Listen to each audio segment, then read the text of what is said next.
To mój samochód. Jego szyba. I... o nie! Brudna maska.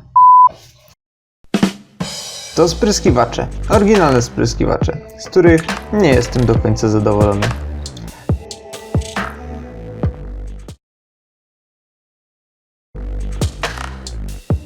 Standardowe spryskiwacze mojej Toyoty to zwykłe, najnormalniejsze w świecie spryski, posiadające dwie okrągłe tysze.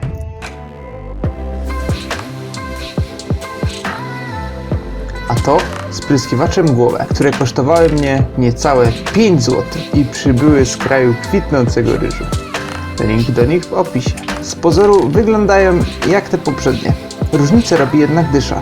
Zwróćcie uwagę na jej kształt, który pozwala na precyzyjne rozpylanie płynu, dzięki czemu dokładniej czyścimy szybę, używając go w mniejszej ilości.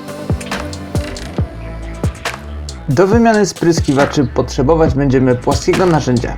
Ja użyłem plastikowych łyżek do tapicerki oraz miękkiej szmatki. Postarajcie się raczej nie używać płaskiego śrubokręta, bo bardzo łatwo można porysować maskę. Dodatkowo całość zabezpieczam szmatką z mikrofibry. Spryskiwacz trzyma się na dwóch klipsach. Spokojnie można użyć większej siły przy ich podważeniu, ponieważ są one wykonane z twardego plastiku. Podważam sprysk z każdej strony, starając się nie uszkodzić uszczelki.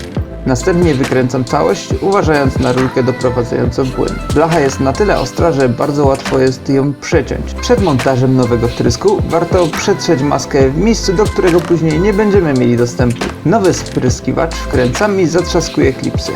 Z drugiej strony robię dokładnie to samo. Cała operacja wyniesie nie dłużej niż 20 minut. Efekt zadowalający, szczególnie że cała modyfikacja jest bardzo prosta. A cena nowych spryskiwaczy śmiesznie niska. Przed wyborem spryskiwaczy zorientujcie się, czy pasują one do waszego samochodu. Pamiętajcie, że dysze spryskiwaczy mgłowych są bardzo wąskie, przez co zimą płyn może w nich zamarzać.